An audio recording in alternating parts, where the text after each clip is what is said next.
Good afternoon, everybody. My name is Inga Cotton. I'm the founder and executive director of San Antonio Charter Moms, and these are Charter Moms Chats. We've been doing live videos to talk about what families need to know during the pandemic to keep their kids learning and keep ourselves safe and happy and healthy as best we can, because these are difficult times. But if we work together, we can find solutions and we can make things better. So today, I'm so glad we have a guest post featured on the blog, and the author is Erica Martinez, who is a master social worker, and she comes to us from Lighthouse Public Schools, which is a charter school on the southwest side of San Antonio. And in fact, we have an enrollment guide blog post on our site, and it's linked to in the guest post. So I encourage you to also learn more about Lighthouse Public Schools. But Erica is drawing on her background as a social worker, and she's actually in a PhD program studying social work. And so her guest post is about creating a family self-care plan, because we hear about self-care and sometimes maybe we do it for ourselves or maybe we do it for a coworker or a colleague, but the idea is to do it as a family. And so that's the activity that Erica is going to talk to us about today. So welcome. Thank you so much, Erica. Oh, thank you for having me. I'm so excited to be here and talking about self-care with everybody. Yeah. So first I want to mention that March is National Social Work Month. Mm-hmm. And so what do you think people need to know about social work? Yes. So we social workers, one big myth is that we often get mistaken for child protective service workers. And so, yes, CPS workers can be social workers, but not all CPS workers are social workers. So because we get a bad rap because of that. But social workers, we are multifaceted. We can do so many things. The three main components that we live and breathe is social work. Strengths-based perspective, which means that we are going to start with the strengths of the person. We believe and we function from what's called PI, so person and environment. So really understanding what is the context that surrounds this person and how is it impacting them, or how are systems impacting each other, which leads me to the third thing, which is systems theory. So we can go into any type of setting, whether, like for myself, I'm in a school. We have social workers that are in military installations. We have social workers in hospitals, in hospice. And some are even doing now, and like one of the newer things that's coming up is social work in funeral homes. So we are everywhere. We're working with marginalized populations. So when you ask, what is a marginalized population? If you think about your notebook paper, all of those subpopulations that are to the side. So we're talking about our minorities, individuals that are living with disabilities, individuals living with mental health illnesses, individuals that are homeless. We specifically work with those types of populations. And the beautiful thing about social workers is that we can work at different levels. So we can work one-on-one with someone, we can work with groups, we can work with families, we can work in communities, but we can also work to impact policy at the macro level. So you'll see us, we're really big advocates. So, we need to see that there's a change, and we're all about social justice and equality and inclusion and equity. We are the frontline people to go do that. And, I have a lot of friends that are social workers, and I ask them, like, what would you want the world to know about us? And one of my mentees that I'm mentoring, she said, let everybody know that we are essential miracle workers. And so I just thought that was such a great response, because we're connected to the community. If someone has a need, we know how to refer to get them there. We can do everything across the gamut, from teaching, psychoeducation, so like teaching about coping skills and coping strategies, and teaching about, teen dating violence, all the way up to doing counseling with individuals and families. So we know so much. It's amazing. I think this year, it's the first year that Lighthouse Public Schools has had a social worker. So the first part of the year, it was like, this is what I can do, y'all. And it was kind of like, okay. But then once they saw us in action, because we also have 3 social work interns, now our office is super busy, and everybody is like, we are so glad you're here. What would we have? We don't know how we have functioned without y'all. And so what that looks like in the school is, we're working with families to make sure that kids are getting to school. If we haven't heard from them, we're reaching out, contacting them. If we still don't get them on the phone, we go and we do a knock and talk, where we go make a home visit just to say, we're missing y'all. What can we help y'all with? And we're trying to close the gaps in any way that we can. Yeah, that's amazing. Like I thought I kind of knew what social workers did. I learned a whole bunch from that.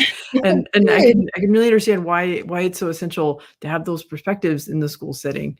And that Mhm. yeah, we all need a little more of that good stuff. So Yeah, definitely. yeah. Well, okay, so I want to talk about the guest post and about the activity. And Mhm. with what you just described about what social workers do is a great introduction to this. So, and I'm sure that through your work at the school and like talking to your interns and in your research, you're noticing what people are experiencing during the pandemic, right? That Mhm. they're spending a lot of time at home, but Mhm. they're also juggling a lot of different roles, right? Like either like doing our jobs at home and Mhm. parenting at home and supervising our kids' school at home sometimes. And so what have you noticed about the effect that it's having on people? The fact that they're spending so much time at home, but they're also having to juggle so many different roles. Right. So that's a really good question. And I actually conducted a study on the impact of COVID on the teachers. And it was a national study. So we had respondents from all over the country. And one of the interesting things that I found in completing the study was that our younger teachers are experiencing more stress than our older teachers are. We also found a direct correlation as stress levels increased, life satisfaction decreased, right? And then when we were asking how has COVID impacted you, what I picked up on was there was a lot of ambiguity. So we had teachers who were already back to teaching in person who were saying, I'm at risk, social distancing, mask, parents sending kids to school that are not well, all of these risks that they were scared of, they wanted to be home. And then the teachers who were still doing remote, Mhm. they were like, I can't reach my children. If I was in person with them, I could teach them so much more effectively. I know that this is hurting my kids. I want to be back in the school.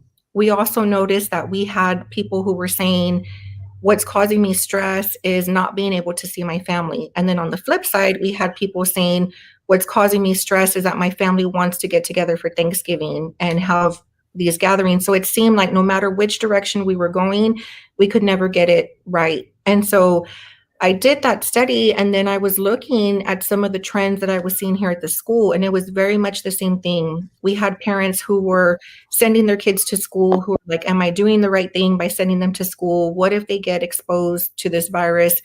And then on the flip side, we have parents that are at home that are like, am I doing the right thing because I'm keeping them home and they're not at school with their friends and socializing and being with their teacher? So I think, first and foremost, we're seeing that we are trying to navigate this the best way that we know how.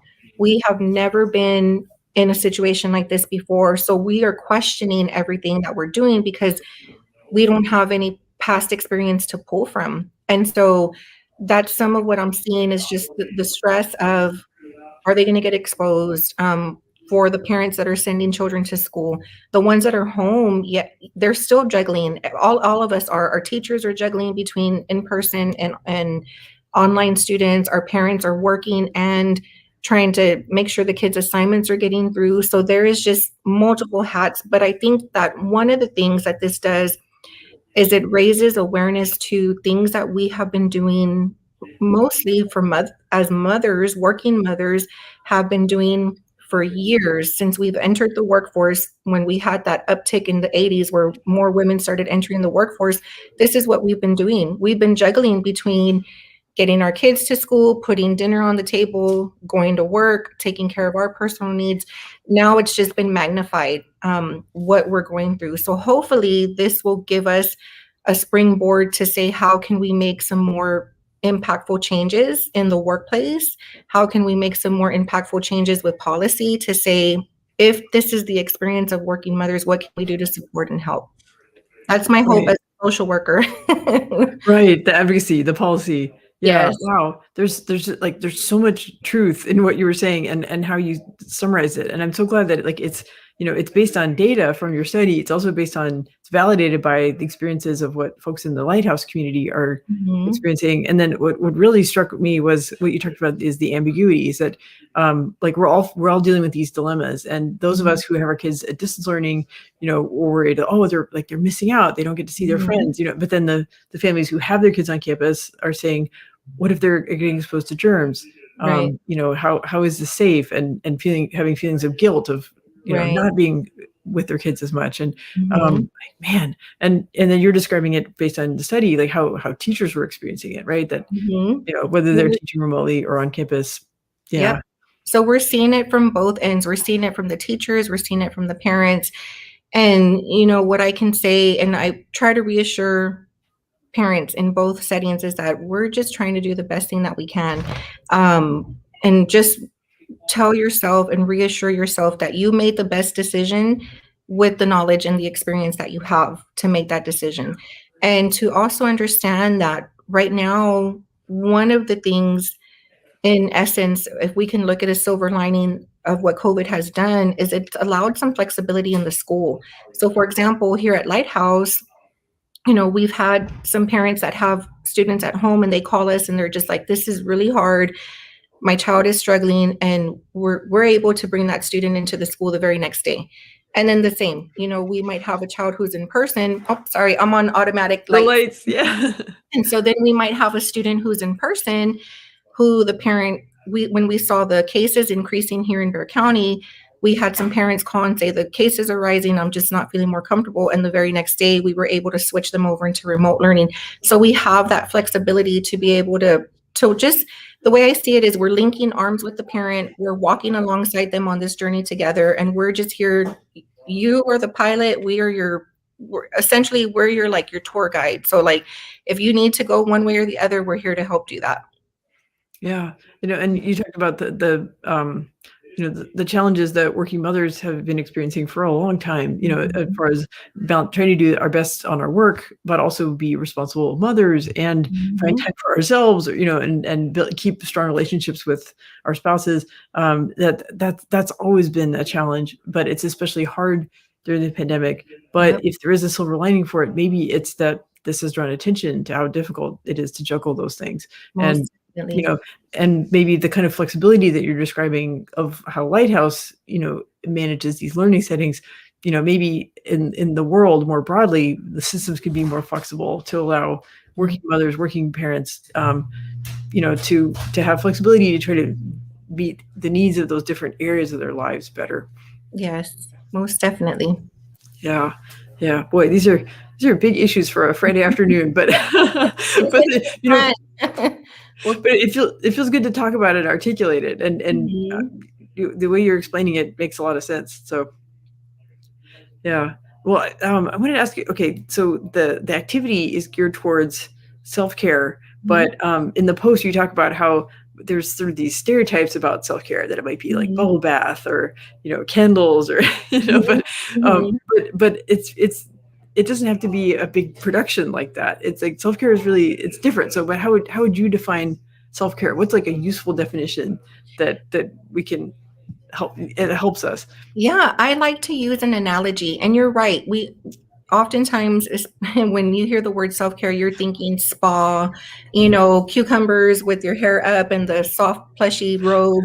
And it can be that, but the way that I like to describe it is to think about ourselves like a car, right? So with a car, you have to do maintenance to your car. You have to do certain things for your car in order for it to drive you places, right? So you have to put gas in your car every other day or so. You have to change the fluids out, the oil and the washer fluid and all that, about every 3 months or so.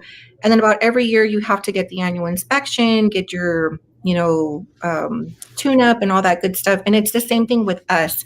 So I ask people to think about self-care in ways of, what are little things that I can do to put gas in our tank, right? So what are those little things that we have to do every day or every other day?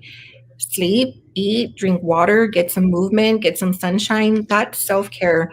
But we've made it into this big old production that when we look and we pull back a little bit, we're like, oh yeah, drinking water is taking care of ourselves, right? making sure that we're taking care of personal needs. That's self-care. And those are things that I'm going to do every other day or so. About every couple of months or so, I really do like to just get away and go explore somewhere around Texas, so my kids and I call it exploring. I think we might have put that on our self-care plan. And so we like to find a new park or something that we've never been to, and we just go explore it. And that's also self-care for us because we're getting away. It's not something that we do every day, but we do it every so often, just the way we get oil changes every so often.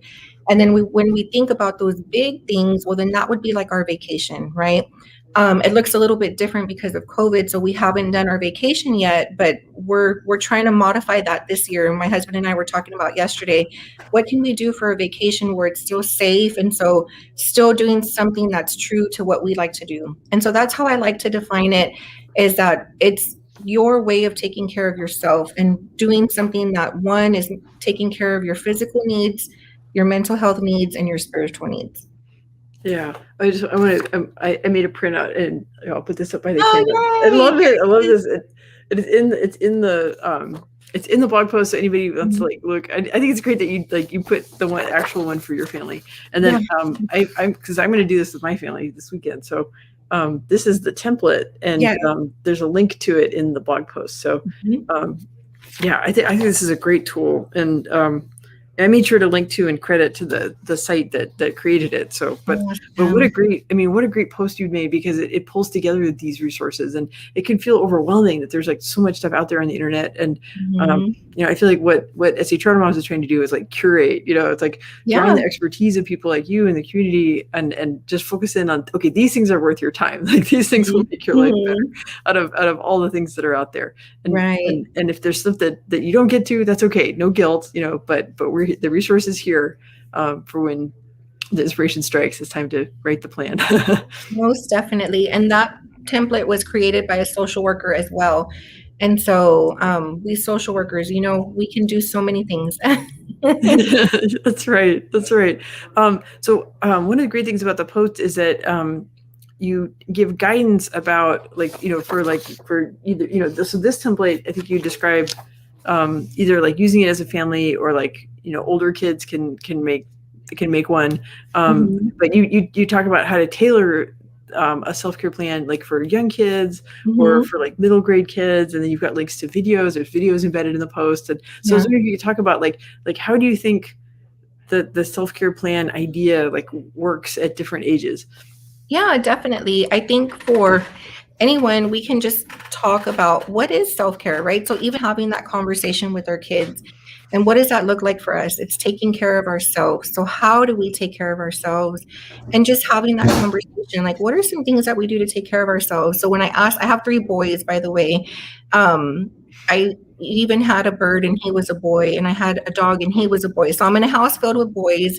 And so I was like, all right, boys, we're gonna do this here, and we're gonna talk about self-care. And I was like, how do you take care of yourself? And they were like, well, when we take a bath. Yeah, exactly. When we clean our ears, when we brush our teeth, when we eat, when we drink. So they were getting that concept of it. And my boys they're older. One's 14. He is on the autism spectrum as well. And then my middle student, he is going to be 11. And then our youngest is 6. And so I was doing my research for this, and I was like, I wonder if there's videos for kids about self-care. So that's how I came across the Sesame Street videos.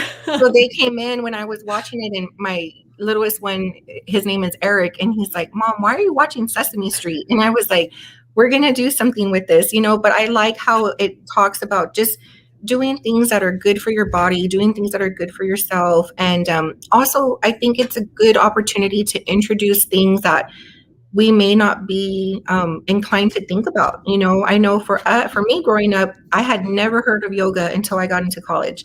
So now my kids, like, they were the ones who came home and they're like, Mom, we're doing a warrior pose, and they're doing this and this because they've been introduced to it here at school.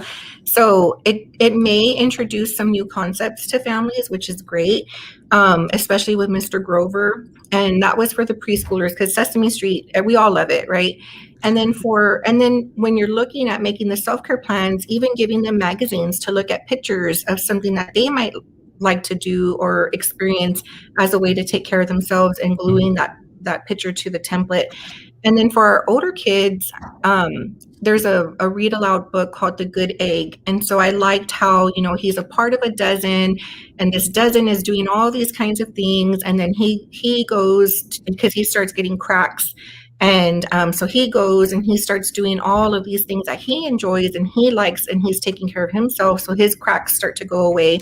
And then he's able to go back to the dozen, and they are able to talk about that and whatnot, right? So that was really big, because it's also understanding that that's a great opportunity to talk about things that we can control and things we cannot control, right? Because oftentimes when I'm working with students here, they usually come in and they're like, oh, I'm so mad because so-and-so made me feel this way, or so-and-so did this and it's their fault. And so really putting the focus on what the other person has done. So the way I describe it to the kids is I describe it like, I said, have we gone to Dunkin' Donuts? And they're like, oh, I love Dunkin' Donuts. And it's like, okay, so you know how they have the donuts, but they also have the munchkins? And they're like, yes. And I'm drawing this on the board, right? And I said, so those little munchkins, those are things that you can control. So what are things that you can control? And it runs the gamut from, I can control what I wear, I can control what I eat, who my friends are, how I comb my hair, all of that stuff, right? Okay, so here's the donut, and those sprinkles on the donut, those are things that you cannot control. So what are those things that you cannot control? And once we put that visual out there, you see this little aha moment in these kids' faces, and it's like, so, and then it becomes a cute thing when they come in the next time. It's like, they're like, I have a sprinkle to talk to you about. And it's like, okay, what was the sprinkle, but it's also, they're aware of it now. So helping our kids to be aware of that they have control of what's going to allow them to crack like the good egg, right? Or not crack like the good egg. And then with our teenagers and the middle age or the middle school, grade schoolers, they can do their own self-care plan if they wanted to. Teenagers can definitely do their own self-care plan if they wanted to. And with our teenagers, they can also look at the same thing, like, what can you control? What can you not control? What are things that you value? So really starting to talk about that. And then you could even go into like issues that your teen is going through, whether that be about identity or peer pressure, friendships, things of that sort. So you can just take it all the way up there. And then I think across the board, you can have those conversations and about, how do we take care of each other, right? So what does it look like to take care of each other? Because mind you, I can't build anything with Legos. Like I always just stack them and make like one big brick. My kids can build amazing things, but knowing that that's something that they would like, that would make them feel like they're being cared for and taking care of themselves, then I'm more inclined to participate in doing something like that with them. Yeah. I can see like as an activity, this like is a communication tool. And like sometimes, so my kids are 13 and 11, and my 13-year-old is on the autism spectrum. So that's something that we share. And that if I just ask them, like if they're busy or they're tired, and I just ask them, well, what do you think about this? Instead of they're like, I don't know, but if we stop, if we focus on something, and you kind of introduce it with like a book or a video, or, like I'll get, like for my daughter, like I was, oh gosh, it's like if we've been in lockdown for so long that I was trying to remember what were some of her favorite places to go before quarantine. And I would talk about them, and she's like, I don't remember that. And I'm like, oh, so we started like pulling up the website. She's like, oh yeah, I do remember that. And then it got her excited again and thinking about like, well, going to that I want to go to that place, right? It refreshes her memory, and then we can put those things on the plan, and then the idea of visiting those places, that's a type of self-care. It refills her need to see new things and try new things and, do things that are fun, have new experiences. But it's hard to, like, because we're juggling and we feel like we have so many deadlines and obligations to meet. So this is like a tool to like carve out the time and space and have the communication with our loved ones, and like give them a chance to speak and have their input and apply these things for themselves, right? Think about the munchkin and the sprinkles. I love that. Yeah. And my kids didn't realize this, but I color coded our self-care plan. So, so everything that I want to say is like pink, is like or it might have been the yellow, is those things that we can do. The yellows are like or the green is like things that we can do every day. We can hug, we can laugh. Yeah. Our yellows were like our every so often, or more time in between, and then our pinks were like the bigger things, right? So we might do pink, like the pink stuff, maybe once a week or once every other week, that kind of thing. So I color coded it because it's just kind of how I do things. But I wanted to be intentional with that, to say that you can. Yep. So then that, and I was trying to section it, but then it didn't happen that way, to say like things at the top left are things that we, that's like putting gas in the car. We got to do this frequently. This is like getting an oil change. We do this every so often. And then, that kind of thing. So you can also tier that as well too, in terms of the time for it. So that way it's one thing to make the plan, but you also have to implement it and have the time to implement that. So that's why I was also intentional about things that we can do no matter what. So even if I am in the middle of cooking or doing something for my PhD program and my children come into the room, I can just turn and give them a hug, so that we know we can still do that with all the things that we're trying to juggle.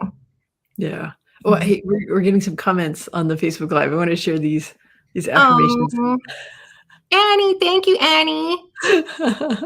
And then your superintendent, Mills. Mills. Yeah. It was wonderful having him as a guest to talk about Lighthouse. Oh, he's amazing. Yeah, he is. I'm so glad to know him. So yeah, I wanted to just share some applause there from the Facebook stream. So. My heart's so happy! Yay! Yeah.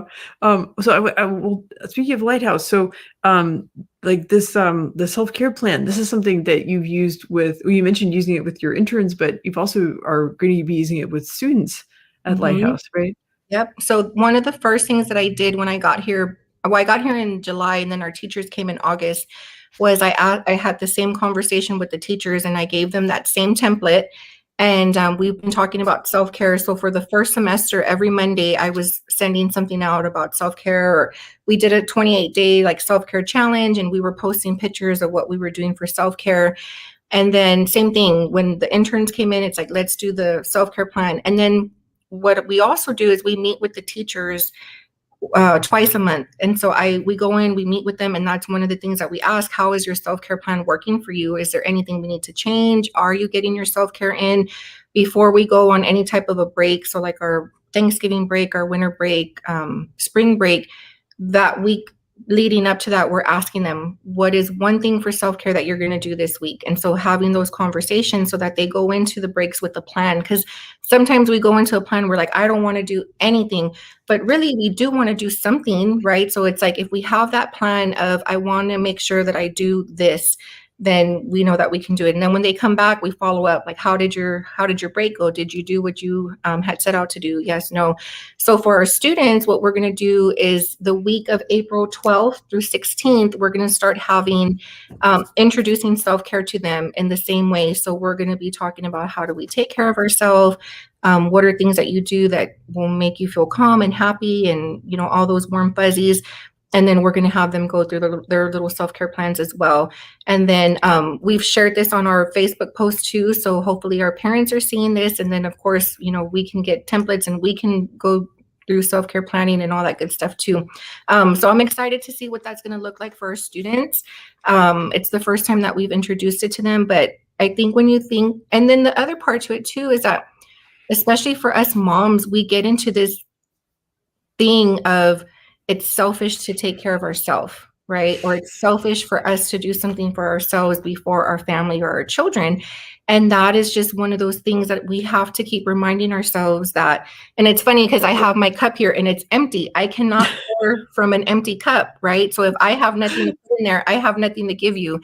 And so really being able to start having that conversation with yourself to say, it's okay for me to do this, because if I don't do this, then I can't do that, right? If I don't, it's like I tell my kids, if I don't just have a minute to just not think, then I'm going to be thinking all the time. So just give me 2 minutes to just, be right here by myself, to just kind of get my thoughts together. And then I can be playing Legos, we can go exploring, we can do all that fun stuff. So moms, if you're listening, please just remind yourself it's okay to take care and do something for yourself too.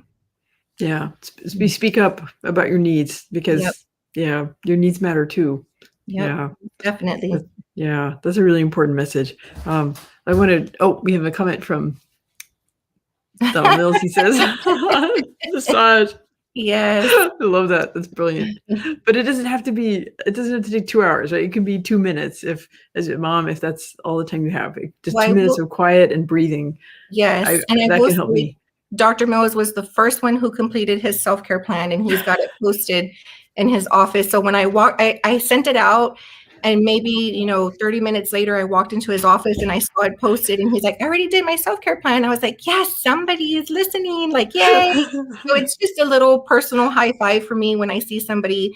I mean, if they do the plan, great. But even if they're talking about self-care, even if they're aware, then that makes all the world of difference for me. Yeah. Yeah.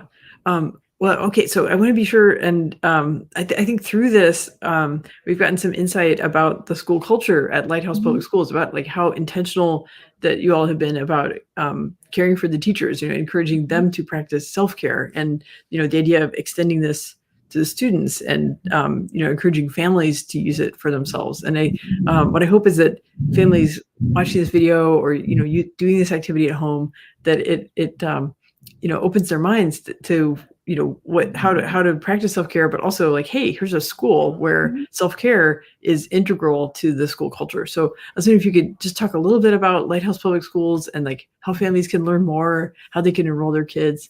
Of course. This is when I do my banners here. Yes. That's us, Lighthouse Public Schools. We're amazing, a mighty little charter school over here. We always say that we're the best kept secret. Once people find us and they get here, they don't leave until their children age out into high school. So then what we did this year is we added high school. So then they'll get to be with us all the way up until 12th grade. And so we really do care about our families, about our students. We want to make sure that, yes, we are here to provide, a quality enrichment education, make sure that our kids are learning and our teachers are teaching. But we also understand that those social emotional needs have to be met first before learning can take place. And so that's where we come in to start introducing these types of things. So some of the things that are in the works for us is we're going to be starting a food pantry on site. We're going to be starting a clothing, I'm going to call it like a boutique. I always have to change up the name, right? So typically it'd be called like a clothing closet, but making sure that we're meeting those basic needs so that when they get here, then they know, okay, I have new clothes on, I have food to eat, I can come into the classroom ready. And then implementing these social emotional activities. So talking about what is respect, what is it like to be a good friend, what is it like to be respectful of others, how do we even solve problems? So going in to do that. If you're interested, we would love to have you check out our website, lighthousesa.org. We are doing tours, so we are very safe about that. We put on the mask, we have social distancing. You can schedule that through our website as well. I would love to talk to anybody who would like to come out and see what we do. Check us out. I think when we have people come in, the one thing that they say is, wow, I just feel like this is so warm and welcoming. And we are like one big family here. Everybody knows each other. We're all here to support and advocate for one another. And my kids come here, and that's how I, got introduced to Dr. Mills. And his first day on the job, I came in and met him, and he was talking about his vision for that. And I was like, it sounds like you need a social worker. And lo and behold, ta-da, here I am, like a magic wand. And so, yes. And the other part to that too is when we find out that we have some families that are going through some things, life is not perfect. So sometimes we have things that happen.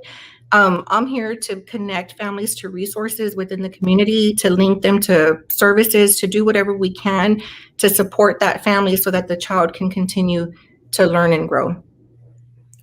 Yeah, I'm looking forward to. I haven't been to the campus yet, but I feel like I've learned so much about it from talking to you and talking to Dr. Mills, and I'm just so moved by just what a caring place, and seeing, like you said, making sure that all the children's basic needs are met so that they can be the best learners that they can. And when you talk about examples like the donut hole versus of the things you can control versus all the things around you that you can't. I mean, those are great lessons for someone at any age. But I think that when children get exposed to those ideas when they're growing up, like they're able to be better learners, and they're able, once they're out in the world, to to succeed and achieve their dreams much better, because they're not tripping themselves up with sort of preventable mistakes. So right. And one thing I wanted to add is we implemented an art program this year, and that has just taken off. We did not expect it to become as popular as it has become. So we are also on Facebook. I want to say our handle on Facebook is Lighthouse SA, and we post almost all of the artwork that our students do, but that has also been a huge outlet for our students. And it's beautiful. It's amazing. Our art teacher, Mr. Henry, is just phenomenal. He comes with a ton of passion, and that just comes out in the way he teaches our students. So all the kids are just fascinated and just loving this. So that's another component to our school as well.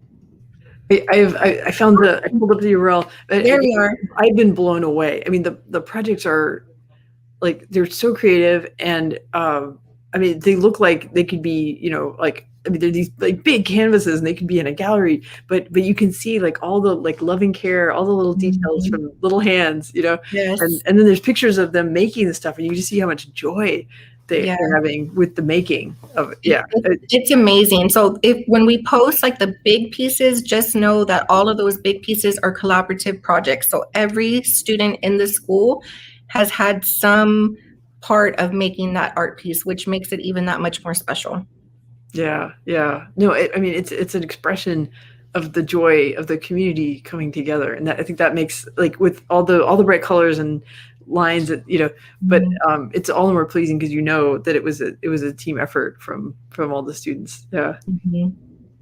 Yeah, we have parents that'll call and they're like, I need to buy that, or I really need that. It's really cute. So we're planning something, so we'll stay tuned with that. But yeah, this art is phenomenal. It's amazing. So I'm lucky. I have a little piece of Lighthouse artwork on my Christmas tree, so I'm very grateful for that. Yes, amazing. Yeah. Okay, I'm going to pop the website up one more time. So lighthousesa.org, and that's where folks can go. They can learn more about the school. They can request a tour. They can find contact information to get their questions answered. And so currently it's K through 8. I'm sorry, K through 9, and then it'll add another year next year. Yeah. Yep. We'll be adding 10th grade next year, and keep going along as we go. And if the need is there, where we have 11th and 12th graders, Dr. Mills, you can come talk to me later, but we'll do that. We'll meet the need, because that's what happened. We had our 8th graders last year. We had a group of about 6 parents who came to us and said, where our kids are right now, we are not happy with that. Is there any way that you can make this happen for our kids? And here we were the week after Thanksgiving. Dr. Mills was like, we're doing 9th grade because these children need it. And that's the thing that I think is the driving force for our school, is we have a superintendent who is like, whatever we need to do for our kids, we're going to do that. And that's amazing when you have someone who has that passion to let you do what you need to do to make sure that kids are being reached and are being taught and helped. And so that's how we ended up with 9th grade. And so it's rolling, it's going well. And we anticipate that we're going to have quite a few of our 8th graders transition over and not leave Lighthouse. So, we're here, we listen, we take in, parents' feedback and recommendations and suggestions, because like we said, this is a partnership. It's us and the parent and the student and the teacher working together ultimately for what's best for that kiddo. Yeah, that's just a beautiful vision. I'm so glad that Lighthouse Public Schools is part of the school choice community in San Antonio. So I'm gonna put the banner up again. So Lighthouse Public Schools. So Erica Martinez, and what a perfect thing to do to represent Social Work Month and explain. We all learn more about like what amazing contributions that social workers make, and then the activity in the blog post, and there's a link to it in the description of the video. So I encourage everybody to go click through that, read Erica's suggestions, and download the template, and make your family self-care plan. And then so we're going to make ours. We're going to stick them up on the wall and keep checking on each other, make sure that we're doing what we need to do to take care of ourselves, to fill our own cups. Mm-hmm. Oh, I love that. I love knowing that it'll go up on the wall. So that's amazing. Yeah. I'll send you a picture after I get mine done. So. Oh, I'd love a picture. Yes. Awesome. Yeah. Okay. All right. Well, Erica, thank you so much for the guest post. Thank you for joining me on Charter Moms Chats. I'm looking forward to, visiting the campus sometime soon and giving you a big hug. So. Oh, yes. Well, thank you so much. You have a great weekend. You too. Okay. Bye-bye. Bye.